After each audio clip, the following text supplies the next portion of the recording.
안녕하세요. 저는 결혼 3년 만에 이혼을 한 30대 여성이에요. 혹시 여러분은 사주나 운세 믿으시나요?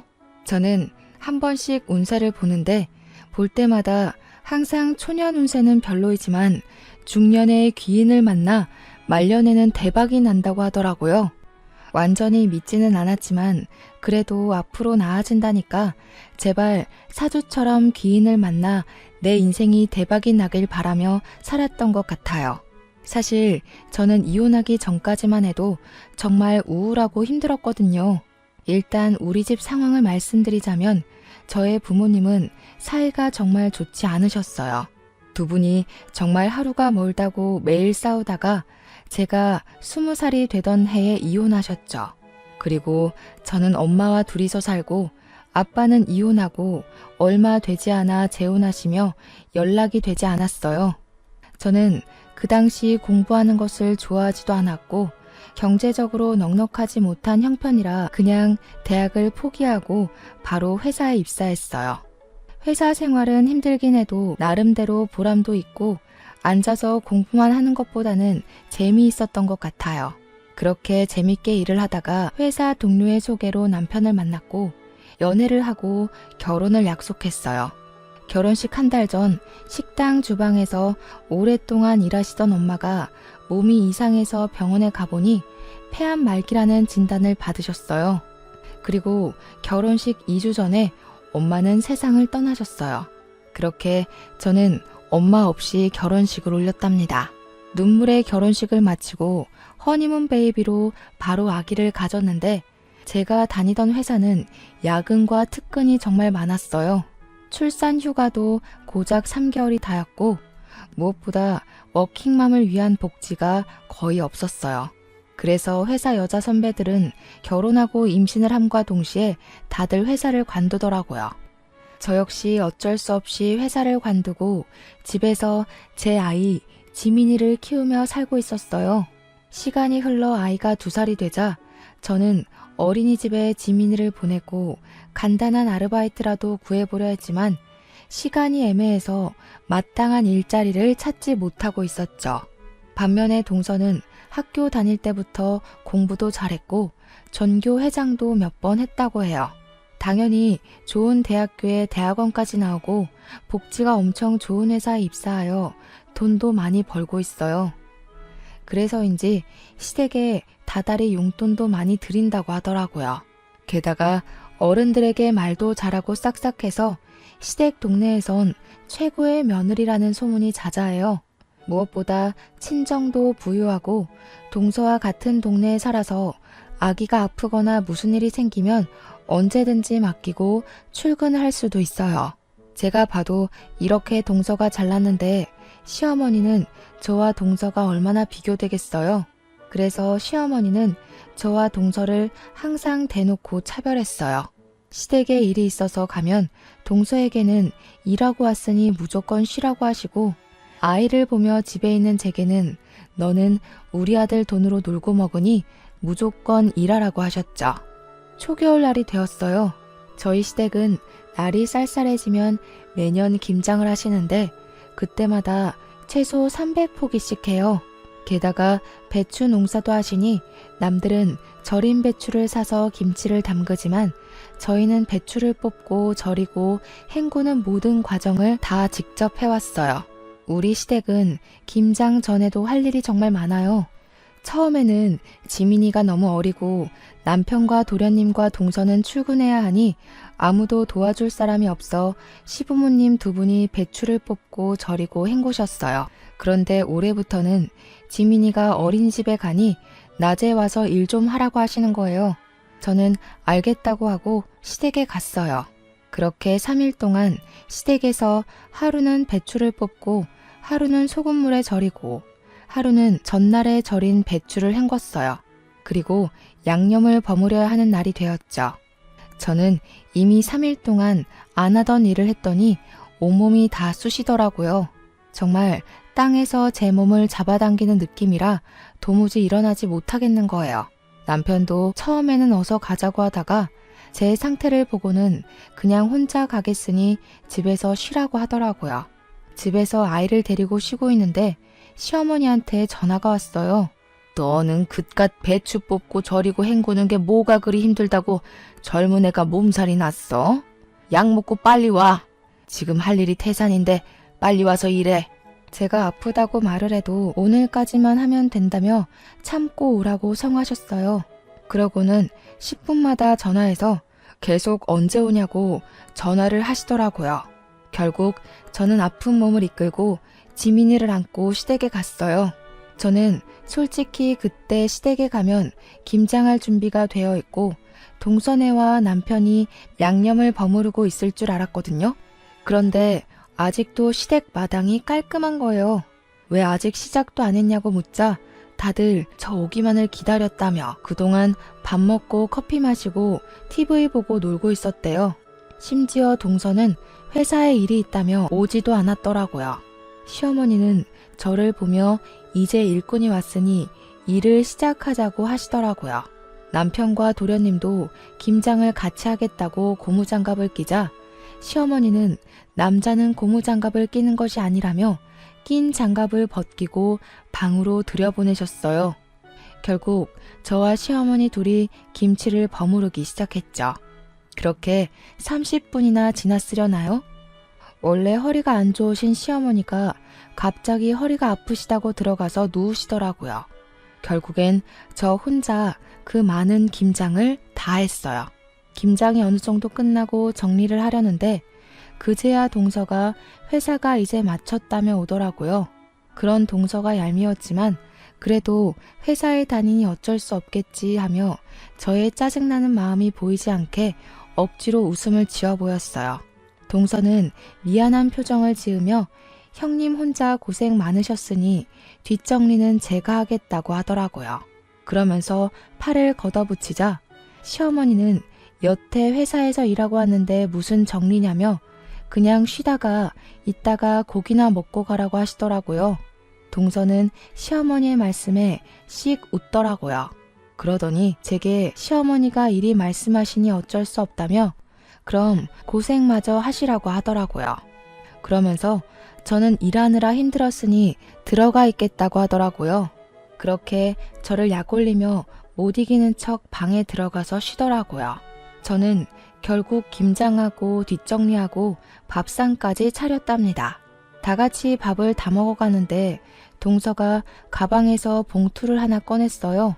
그러더니 시어머니께 봉투를 드리며 늦어서 죄송하다고 김장비니 편하게 받으시라고 하더라고요. 아이고 이런 거 줄 필요 없는데 일단 며느리 네가 준비를 했으니 고맙게 잘 쓰마. 아, 네가 좋아하는 갈비찜 많이 해놨으니 네가 다 챙겨가거라. 첫째 며느리는 갈비찜 별로 안 좋아하지? 어머니, 저도 갈비찜 좋아하죠. 그랬냐?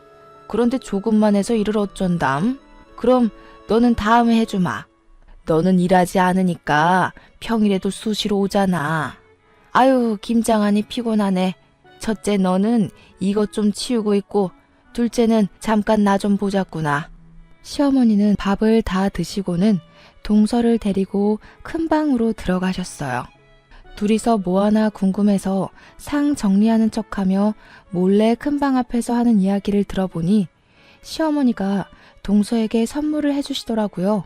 평소에 용돈도 많이 주고 또 때마다 현금도 줘서 고맙다고 하시며 백화점에 가서 옷 한 벌 샀다고 하더라고요.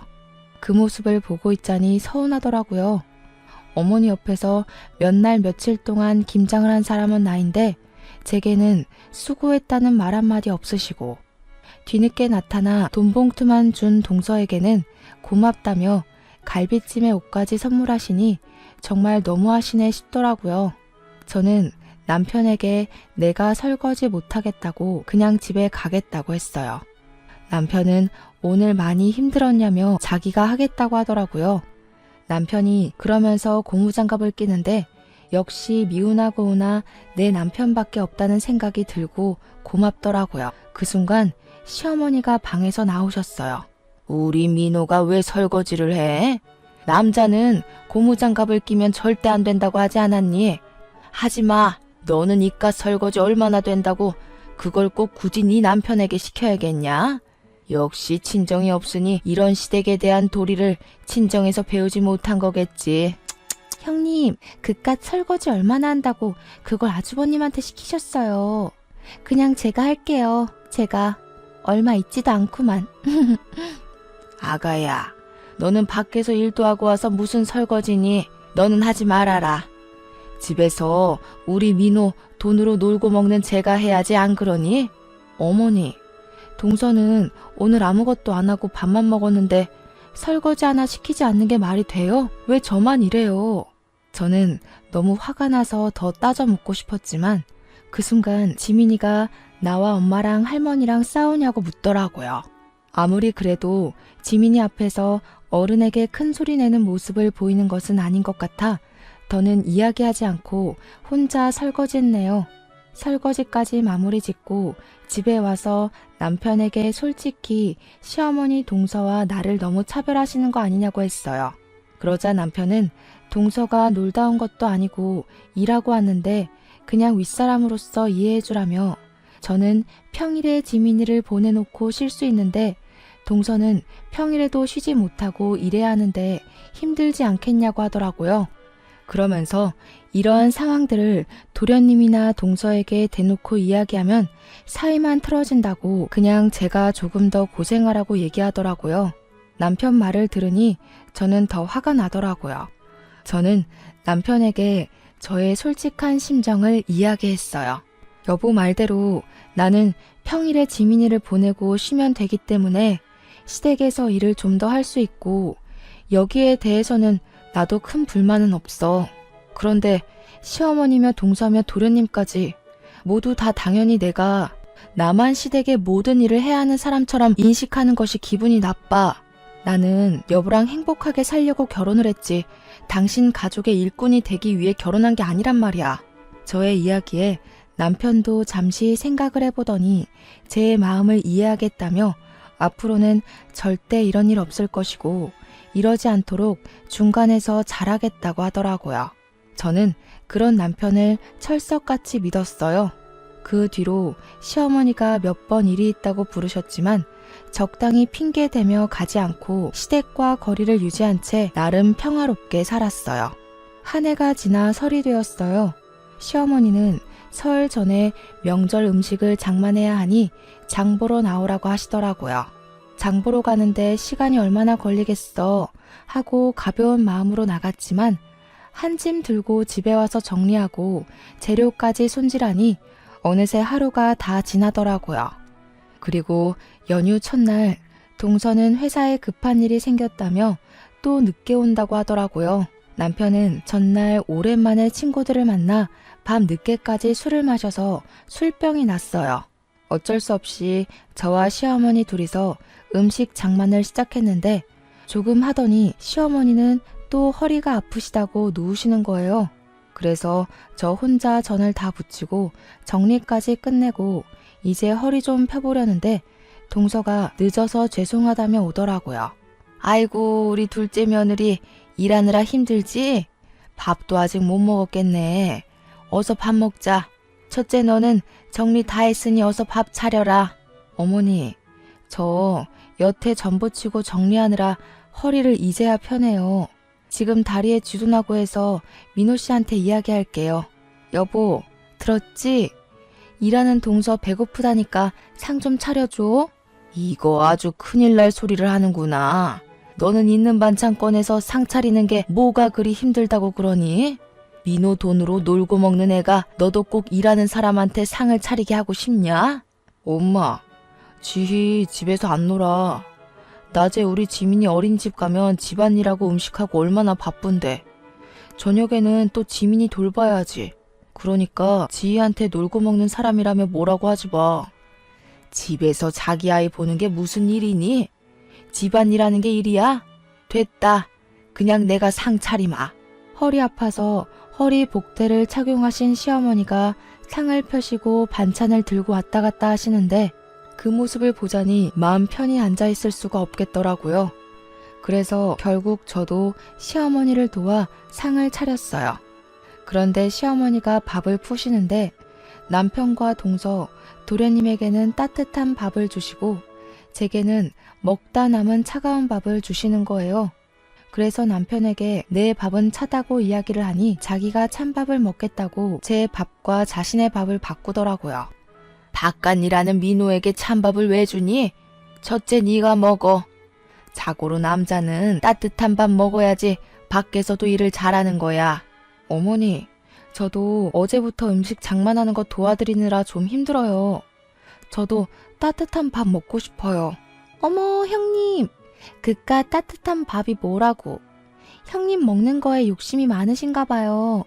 저번에 갈비찜도 어머니가 저만 주셔서 기분 상해 보이시더니 그렇게 먹는 거에 욕심내면 살쪄요. 동서, 그게 할 소리야? 반대로 네가 내 상황이면 넌 기분 좋겠어? 에이, 왜들 그러셔. 엄마, 그냥 내가 찬밥 먹을게. 나 원래 뜨거운 거 잘 못 먹어서 찬밥에 국 말아 먹는 거 좋아해. 첫째, 너는 집에서 남편한테 맨날 찬밥만 주니? 얘 원래 따뜻한 밥만 먹었던 앤데 너랑 결혼하더니 왜 찬밥을 찾니? 바깥 일하는 남편 좀 챙겨라. 그리고 우리 둘째야, 너는 일하다 와서 힘드니 신경 쓰지 말고 어서 먹으렴. 네가 좋아하는 갈비찜 많이 해놨으니 다 챙겨가고. 하다 이제 먹을 것을 가지고 차별하시는 시어머니가 너무 미웠어요. 여기서 제가 저 찬밥을 먹는다면 저는 그냥 찬밥을 먹어도 되는, 대접해주지 않아도 되는 사람이 되는 것만 같았죠. 손님처럼 대접은 바라지도 않아요. 그냥 아들과 평생을 함께하는 반려자로 인정해주시기만 하면 좋겠는데 시어머니는 항상 저를 대놓고 무시하셨죠. 한결같이 저를 무시해온 시어머니, 그리고 그 옆에서 약 올리는 동서의 행동에 너무 화가 난 저는 그 자리에서 일어나 찬밥을 음식물 쓰레기통에 넣어버렸어요. 그리고 집에 가려고 짐을 다 챙기고 아이를 안았어요. 너 지금 뭐 하는 짓이냐? 감히 시어미가 준 밥을 쓰레기통에 던져? 그리고 당장 내일이 설인데 짐 싸서 어디를 가는 거야? 내일 친척들 다 오시는 거 몰라? 저는 그런 시어머니의 말씀을 무시하고 제 짐을 챙기고 아이를 안고 현관문 앞으로 갔어요. 보고 배운 게 없으니 저러지. 찬밥이든 더운 밥이든 시어머니가 줬으면 그냥 감사합니다 하고 먹을 일이지. 그걸 가지고 성질은. 역시 우리 둘째 아가는 학벌도 좋고 친정도 부유하니 보고 배운 것도 많고 잘 자라서 시집 왔는데 쟤는 부모가 이혼해서 보고 배운 게 없으니 저렇게 행동한다니까. 어머니, 지금 제가 고작 밥 때문에 이러는 것 같아요? 제게만 찬밥을 주셔서 화도 났지만 정말 제가 화가 나는 것은 어머니의 차별 대우예요. 항상 어머니는 동서에게는 무조건 쉬라고 하고 제게만 어떻게 모든 일을 다 시키세요? 그래놓고 수고했다는 말 한마디라도 따뜻하게 해주신 적 있으세요? 동서는 집도 잘 살고 대학교에 대학원까지 나와서 배운 게 많아서 내가 따로 가르칠 게 없지만 너는 친정도 없고 대학도 못 나왔으니 배운 게 없잖아. 그래서 내가 가르칠 게 많아서 그래. 내 딴에는 널 딸처럼 생각해서 내 옆에 두고 하나하나 가르치려는데 그게 그렇게 불만이야? 어른으로서 가르침을 주는 것은 당연하지. 착각하지 마세요. 김장시키고 제사음식 장만하고 하는 게 가르치는 거예요? 이거는 그냥 일 시키는 거예요. 어찌되었든 저는 이 집의 노비가 아니니 동서가 저와 동등하게 같이 일을 할 때까지 당분간은 이 집에 못 오겠네요. 안녕히 계세요. 저는 이 말을 하고 아이를 데리고 나왔어요. 이대로 집에 가기는 싫었어요. 그냥 차 타고 정처 없이 갔는데 정신 차려보니 도착한 곳이 엄마를 모신 납골 땅이었어요. 명절이 되고 시어머니와 일로 기분이 울적하니 엄마가 많이 보고 싶더라고요. 엄마는 말은 하지 않으시지만 사진 속에서는 인자하게 웃으셨어요. 꼭 잘 왔다고, 너를 기다리고 있었다고 이야기해 주시는 것 같았죠. 저는 그런 엄마를 보며 엉엉 울었어요. 제가 우는 모습을 본 지민이는 처음에는 다소 당황하는 듯 하다가 저를 꼭 안아주고 토닥여 주더라고요. 꼭 지민이의 몸에 우리 엄마가 들어와 저를 안아주는 것 같아 지민이를 안고 그렇게 한참을 울었네요.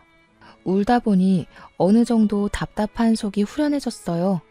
그렇게 저의 마음의 짐을 엄마에게 내려놓고 다시 집으로 갔어요. 저는 제가 그렇게 시댁에서 나와서 남편이 집에 와 있을 줄 알았어요. 그런데 집은 텅 비어 있더라고요. 남편은 명절 당일에도 오지도 않고 연락도 없었어요.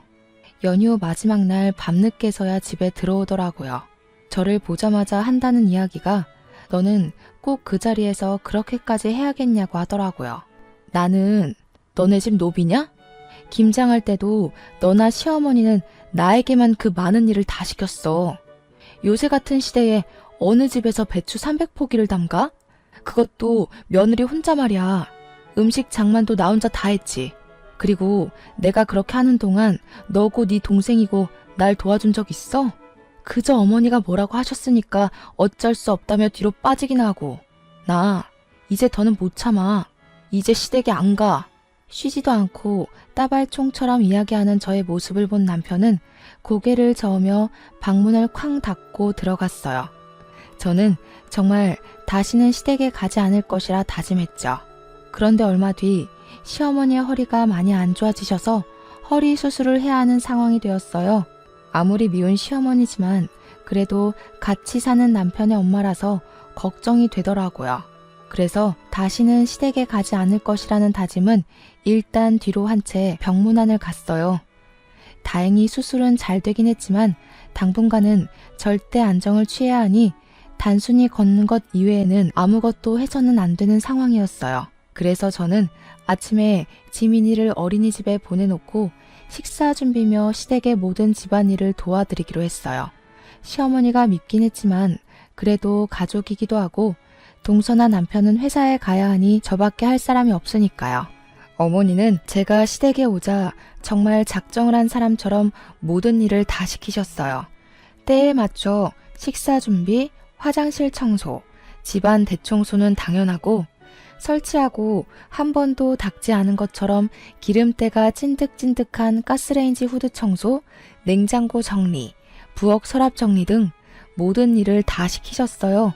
시키시고 그냥 가만히 계시면 좋을 텐데 꼭 시키시고는 옆에 쫓아다니시며 이거는 이랬네 저랬네 하시며 잔소리를 하셨어요.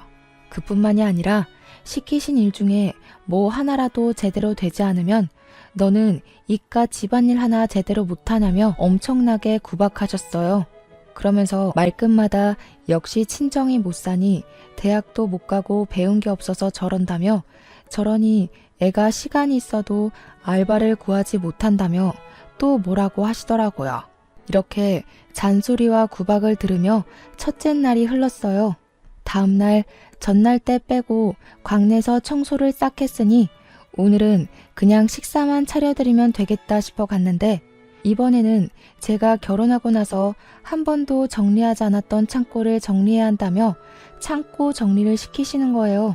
창고를 정리하는데도 옆에 서서 잔소리하시고 구박하시고 제가 말을 잘 못 알아들으면 욕까지 하시는데 정말 아무리 허리가 아프신 시어머니라 해도 못 참겠더라고요. 그래서 그날은 퇴근하고 온 남편을 붙잡고 시어머니가 이렇게까지 청소를 시키시며 구박에 막말에 욕설까지 하셨다고 했어요. 그랬더니 남편은 제 말을 믿지 못하겠으니 녹음을 해놓으라고 하더라고요. 그래서 다음날 저는 핸드폰 녹음기를 켜고 시댁에 갔어요. 너 왜 이렇게 늦게 와? 아프고 늙은 시모 굶겨 죽일 참이야? 나쁜 년. 그리고 옷은 그 청바지가 뭐냐? 청바지 입고 어떻게 일할 거야? 너네 엄마는 시댁에 어떤 옷을 입고 가야 하는지 그런 것도 안 가르치고 죽었다니?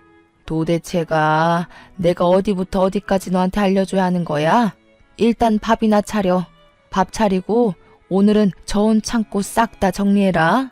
시어머니는 저를 보자마자 왜 이리 늦게 왔냐고 하시며 돌아가신 엄마까지 들먹이시며 뭐라고 하시는데 정말 화가 났지만 녹음 중이라 참았어요. 밥을 다 드시고 나서는 설거지를 하라고 하시고 설거지 하는데도 옆에 딱 붙으셔서 주방 세제를 너무 많이 쓴다고 뭐라고 하시고 따뜻한 물로 하면 보일러세 많이 나온다고 찬물로 하라고 하시고 손이 느려서 굼뜨다고 뭐라고 하시더라고요. 그러고서는 저에게 음식들이 저장된 저온 창고를 정리하라고 하셨어요. 그곳에는 정말 언제 넣어놨는지도 모르는 음식들이 가득했고 곰팡이 핀 음식들도 있었어요. 저는 모든 음식을 다 꺼내서 하나씩 확인하며 먹을 수 있는 음식은 다시 넣고 먹지 못하는 음식은 버렸어요. 열심히 하고 있는데 또 오셔서 제가 하는 행동 하나하나를 감시하시며 구박도 하시고 욕도 하시더라고요. 그러다가 제가 시어머니의 말을 잘못 알아들으면 멍청하다고 등도 때리시고 꿀밤도 때리시고 하셨어요. 중간중간에 그냥 가버리고 싶었지만 일단은 참고 녹음을 다 완료한 후에 고무장갑을 던지고 아무 말 없이 그냥 집에 왔어요.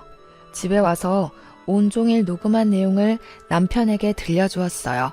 제가 인격 모독을 당하고 욕을 듣고 딱 하고 맞는 소리가 들리는데도 남편은 몸이 좋지 않으셔서 예민해져서 그런 거고 힘없는 우리 어머니가 때려봤자 얼마나 아프겠냐고 그냥 넓은 마음으로 참아달라고 하더라고요. 저는 그런 이야기를 하는 남편에게 역시 가재는 개편이라며 세상에 믿을 만한 인간 하나도 없다고 하고 방에 들어갔네요. 다음 날 3일 연속 시댁에서 일했더니 온몸이 다 아프더라고요. 지민이를 어린이집에 보내놓고 쉬고 있는데 모르는 번호로 전화가 왔어요. 받아보니 옛날에 이혼해서 연락이 끊겼던 아빠였어요. 한때는 저와 엄마는 이렇게 힘든데 아빠는 재혼했다는 소식을 듣고 미웠지만 그래도 거의 20년 만에 내 가족에게 연락이 오니 반갑고 뭔가 든든한 내 편이 생긴 것 같은 기분에 반가워서 갑자기 눈물이 나오더라고요. 그렇게 울며 서로의 근황을 물었어요. 아빠는 조그맣게 회사를 차리셔서 사장으로 있다고 하셨어요. 그런데 엄마도 돌아가셨는데 제 번호를 어떻게 알았는지 물어보니 시아버지를 통해서 알게 되었다고 하시더라고요. 저는 아빠에게 시아버지랑 어떻게 연락을 했냐고 두 분이 아는 사이냐고 물었죠. 알고 보니 아빠가 10년 정도 전에 길을 가다가 뇌출혈로 쓰러진 적이 있었는데 그때 시아버지가 빨리 아빠를 발견해서 사실 수 있었다고 해요. 그 후 몸을 회복하신 아빠와 시아버지가 연락을 주고받고 지내셨대요. 그러면서 서로가 무슨 일을 하는지도 자연스레 알게 되셨는데 그 당시 시아버지는 사업이 잘 되지 않아서 회사가 거의 망하기 직전이었고 아빠는 동종업계에서 사업이 잘 돼서 돈도 많았고 좋은 거래처도 많이 알고 있었어요. 그래서 아빠가 자신의 목숨을 구한 은인이시라며 시아버지를 여러모로 많이 도와주셨다고 해요. 그때 인연이 지금까지 연결되어 지금은 호영호재하면서 지내는 사이라고 하더라고요. 얼마 전에는 두 분이 만나 술을 한 잔 드셨대요. 술에 취하신 시아버지가 첫째 며느리 이야기를 하셨는데 나는 첫째 며느리가 너무 예쁜데 자기 마누라는 부모님이 이혼하고 엄마는 돌아가시고 아빠는 재혼해서 연락도 안 되니 마땅한 친정이 없다며 시집살이를 그렇게 시킨다고 하셨대요. 도와주고 싶어도 자신은 회사에 나와봐야 하니 딱히 도울 수도 없고 그저 마누라한테 그렇게까지 미워하지 말라고 말하는 것이 전부인 이 상황이 답답하다면서요. 그러면서 시아버지가 아빠에게 첫째 며느리라며 사진을 보여주셨는데 제 사진이었대요. 아빠는 이 이야기를 하시며 엄마와 이혼한 후 매정하게 연락을 끊어서 네가 이렇게 힘들게 살게 된 것 같다며 미안하고 그동안 정말 고생 많았다고 하셨어요. 그러면서 제가 시집살이가 너무 힘들어서 이혼하고 싶다고 한다면 집과 일자리 정도는 마련해 줄 수 있으니 괜히 눈치 보며 살지 말라고 하시더라고요. 그래서 제가 그동안 시어머니의 막말, 무조건 시댁 편인 남편, 그리고 여우 같은 동서 때문에 갈라서고 싶은 적이 많았는데 지민이도 있고 경제적인 여건 때문에 억울해도 그냥 참고 살았다고 했죠. 그랬더니 아빠는 일단 사돈에게 인사를 해야겠다며 인사하러 갈 수 있게 날짜 좀 잡아달라고 하시더라고요.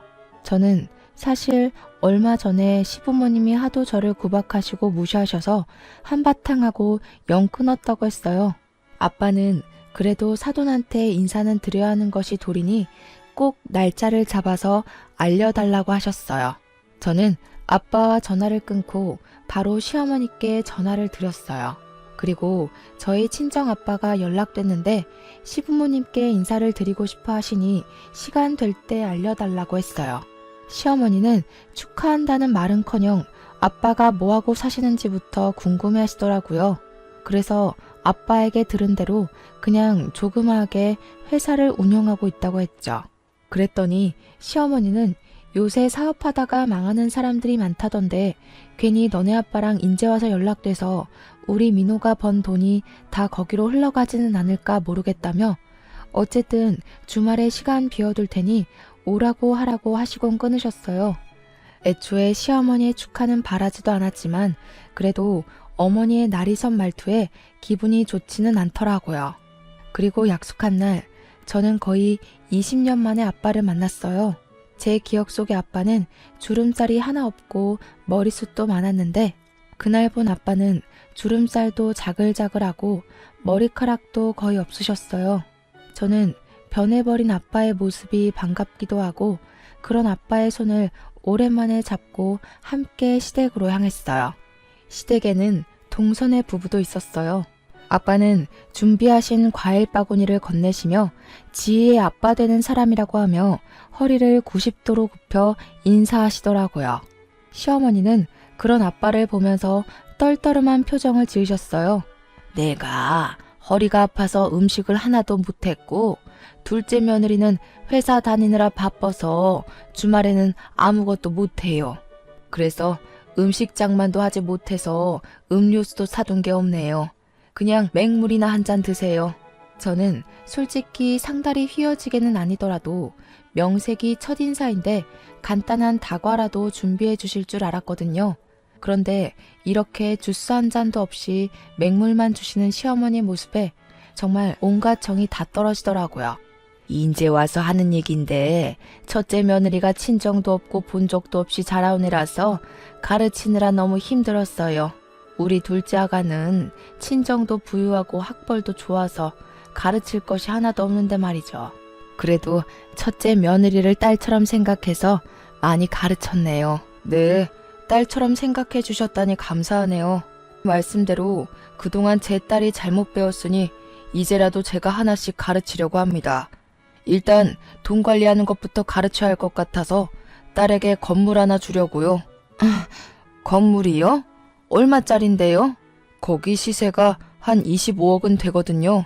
그 건물에 상가가 다 들어서 있고 안정적으로 장사를 하고 있으니 월세를 꼬박 받으면 한 달에 400만 원은 벌 수 있을 것 같더라고요. 회사도 안 다니는데 집에서 놀고 먹으면서요. 뭐요? 400만 원? 시어머니도 놀랐지만 저도 깜짝 놀랐어요.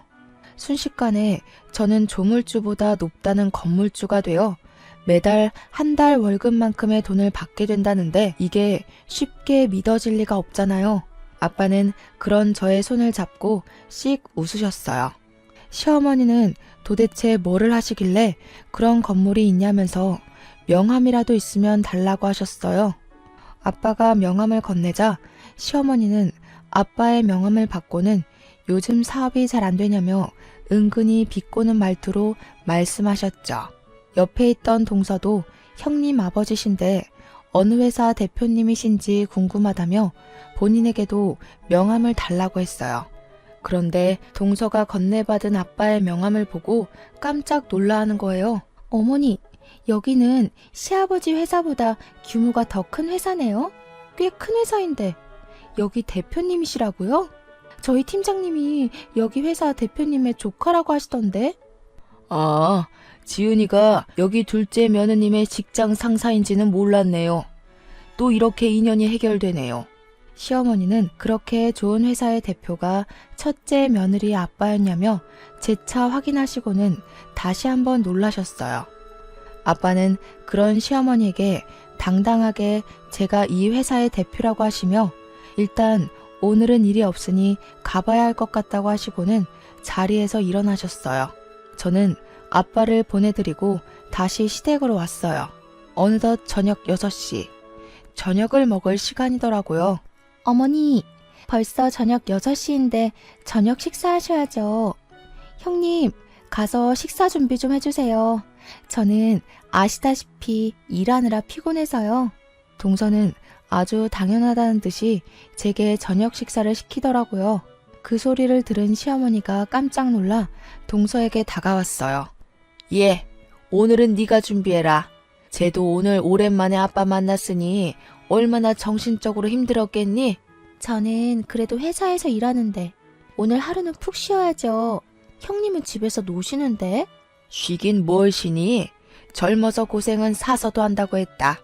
네가 밥 차리고 첫째 아가는 잠깐 나 좀 보자. 할 말이 있다. 시어머니는 저를 부르실 때 야 아니면 첫째 너라고 하셨어요. 그런데 돈 많은 아빠가 왔다 가시자 저에게 결혼 후 처음으로 첫째 아가라고 부르시며 저를 큰 방으로 데리고 가시더라고요. 아가, 내가 그동안 너한테 섭섭하게 한 것이 있다면 미안하다.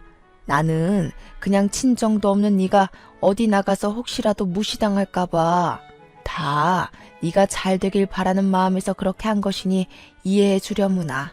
그리고 다른 친구들은 다른 며느리한테 한 달에 100만 원씩은 받고 산다던데 나는 한 달에 50만 원 정도는 내 용돈으로 줄 순 없겠니? 병원비도 있고 생활비도 있고 조금 힘들어서 말이야. 이제 동서보다 제가 돈을 더 잘 벌게 생겼으니 어머니 상황이 역전되셨네요. 아가야, 무슨 말을 그리 서운하게 하니? 그런 게 아니라 그냥 서로 돕고 살자는 거지. 어머니는 저 혼자 김치 300포기 담그고 명절 음식 준비할 때 한 번이라도 도와주신 적 있으셨어요? 허리가 아프시지 직접 도와주시지는 못해도 누구한테 힘들 테니 도와주라고 한 적 있으셨나요? 그러기는커녕 아무 일 못하게 하시고 저 혼자만 일 다 시켜놓고는 인제 와서 서로 돕고 도와주는 척 하시는 건가요? 시어머니는 저의 말에 아무 대답도 못하고 그저 당황해만 하셨어요. 어머니, 저는 어머니의 말씀대로 본 것도 없이 자라서 서로 도우며 사는 거 뭔지 잘 모르겠네요. 저는 이 말을 남기고 거실로 나갔어요. 부엌에 가보니 동서는 입술이 삐죽 나와서 저녁 준비를 하고 있더라고요. 저는 그동안 얄밉게 말하는 동서에게도 한마디 했어요. 동서, 아직도 그것밖에 못 차렸어? 빨리빨리 움직여. 이러다가 내일 밥 먹겠어. 하긴 뭐 네가 회사를 한답시고 집안일을 해봤어야 알지. 형님, 지금 돈 많은 아빠 있다고 유세 떠는 거예요? 너도 그동안 회사 다녀서 돈 번다고 유세 부렸는데 나는 그러면 안 된다니? 그리고 어머니, 용돈은요? 용돈은 학벌 좋고 친정도 부유한 동서한테 받으세요. 전 이혼하겠습니다. 더는 이 집에 노비처럼 못 살겠어요. 노비라니. 나는 너를 맹세코 단 한 번도 그리 생각한 적 없다. 정말 딸처럼 생각했어. 딸처럼 생각하셔서 찬밥 주시고 먹는 거로 차별하시고 맨날 저에게만 그렇게 일을 시키셨어요. 무슨 말이 안 되는 소리를 하셔야죠. 저희 갈라서겠습니다. 여보, 왜 그래? 그게 무슨 소리야? 이혼이라니. 우리 다시 잘해보자. 이제 장인어른도 계시고 혼자 어디를 가려고. 장인어른? 너 이제 이혼해서 마누라도 없는데 네가 장인어른이 어딨니? 그리고 내가 우리 아이 챙겨서 갈 거야. 나갈 때 있으니까 내 걱정은 말고. 저는 그렇게 지민이를 안고 그 집을 나왔어요. 남편과 시어머니는 갑작스러운 저의 이혼 선언에 황당해하며 저를 붙잡았지만 이미 마음이 확고해진 저는 미련 없이 그 집을 떠났어요. 그리고 아빠가 마련해 주신 새로운 보금자리로 갔어요. 다음 날 저는 근처 신경정신과에서 시댁의 스트레스로 인해 정신적인 피해를 보았다는 처방전을 끊었어요. 그리고 이혼 서류를 작성해서 처방전과 함께 시댁에 퀵으로 보냈죠. 잠시 후 시어머니한테 전화가 오더라고요. 무슨 이혼 서류야? 정말 이혼할 거야? 네, 어머니. 저 이제 그 집에서 더는 노비 생활 못해요. 이혼하겠어요. 이제 둘째한테도 일 시키고 할게. 우리 아들들한테도 일 시킬게. 그러니까 제발 마음 풀고 같이 살자. 저 지민이는 혼자 어떻게 키우려고 그래? 제 걱정하는 척 하지 마세요. 제가 알아서 아주 멋지게 잘 키울 거예요. 어머니가 이렇게 부탁하셔도 저는 이미 마음 정했고 이혼할 겁니다, 반드시. 그깟 일 조금 시켰다고 이혼이 어디 쉽게 될 것 같아? 어머니 허리 아프셨을 때 막말하셨던 거 제가 다 녹음했고요. 지금 병원에서 시댁 스트레스로 인해 정신적으로 피해받았다는 내용의 처방전까지 받았어요. 그리고 아빠 회사의 법무팀 팀장님과 친한 변호사가 이혼소송 전문 변호사래요. 그래서 이혼해주지 않으시면 그곳에서 이혼소송 진행하려고요. 시어머니는 저의 확고한 대답에 살아생전 너같이 독한 년은 처음이라며 온갖 욕설을 퍼붓고는 끊으셨어요. 이어서 남편에게도 전화가 오더라고요. 네가 원한다면 나 우리 가족과 영 끊고 살게. 그러니 제발 이혼은 하지 말자. 같이 살자. 너 내가 그렇게 시댁에서 호되게 당할 때 너는 항상 너네 엄마 도련님 동서 편만 들었어. 그런 네가 잘도 그러겠다. 됐고 이제 이혼이야. 차마 행복하게 잘 살라는 말은 못 해주겠다. 이혼 서류 잘 작성해서 내일 법원 앞으로 와라. 안 오면 소송할 거야. 저는 이렇게 남편과 이혼을 했어요. 이혼 후 저는 지민이와 함께 살며 아빠의 회사에 취직했어요. 아빠의 회사는 원래 블라인드 면접으로 사람을 채용하는 곳이라 제 학벌이 낮아도 전혀 문제가 되지 않았어요. 게다가 회사의 복지가 정말 좋아서 사내 어린이집이 정말 잘 되어 있더라고요. 제가 퇴근할 때까지 마음 놓고 지민이를 맡길 수가 있었죠. 저는 지금도 충분히 행복했고 아빠라는 존재가 있는 것 자체만으로도 너무 감사했어요. 그래도 아빠는 유일한 핏줄인 제게 회사를 물려주고 싶다면서 공부를 하라고 하시더라고요. 아빠의 강권에 다시 공부도 시작했어요. 워낙 공부에 재능이 없던 저이지만 그동안 학벌이 낮다고 무시하던 전 시모의 얼굴을 생각하며 내가 꼭 잘 돼서 복수한다는 마음으로 눈에 불을 켜고 공부하고 있네요. 결혼 후 제게 전혀 도움이 되지 않는 사람이라 여겼는데 이렇게 제게 도움을 주기는 하네요. 이렇게 저는 아빠의 회사에 다니며 일도 하고 공부도 하고 지민이도 잘 키우면서 행복하고 바쁘게 살아가고 있네요. 그리고 최근에 아빠의 조카 제게는 사촌 언니를 만났어요. 이 사촌 언니가 이전에 동서가 말했던 회사의 팀장님이시더라고요. 그런데 동서가 회사에서도 그렇게 여우짓을 하고 사람들 사이에서 이간질했대요.